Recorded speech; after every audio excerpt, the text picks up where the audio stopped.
अस्सलाम वालेकुम। ये मैं लाहौर के एक बहुत बड़ा रेस्टोरेंट है, आज वहाँ स्टे करने का इत्तेफाक हुआ। Perl continental hotel, PC hotel. तो सुबह का जो ब्रेकफास्ट है ये देखिए मेरा, मैं देख रहा था ज़्यादातर लोगों ने ब्रेकफास्ट में हलवा पूरी, तले हुए पराठे, बहुत ज़्यादा ग्रेवी, चने, अनहेल्दी चीज़ें इस्तेमाल कर रहे थे, डबल रोटी, ब्रेड।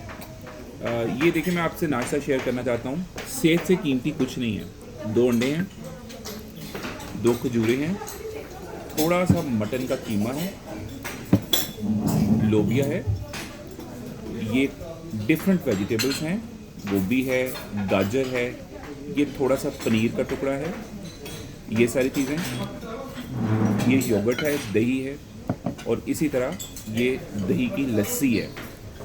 ये देखिए आप, इसमें आपको कोई अनहेल्दी चीज़ नज़र नहीं आ रही। मैं हमेशा नाश्ते के ऊपर बात करता हूँ, नाश्ता अच्छा होना चाहिए। इवन अगर आप बाहर भी कहीं आए हैं तो ये नहीं सोचना कि हम तो जी इतने पैसे दे के रुके हैं तो अब नाश्ता पूरा करना है। अगर आप नाश्ता समझते हैं कि पूरा करेंगे अनहेल्दी चीज़ें खा के, तो वो जिस्म को नुकसान होगा। आपने हेल्दी चीज़ें अपनी डाइट में शामिल करनी है। अगर ये मैसेज अच्छा लगा है तो कमेंट्स में बताइएगा और अपनी सेहत का ख्याल रखिए। वीडियो को शेयर करें। Thank you.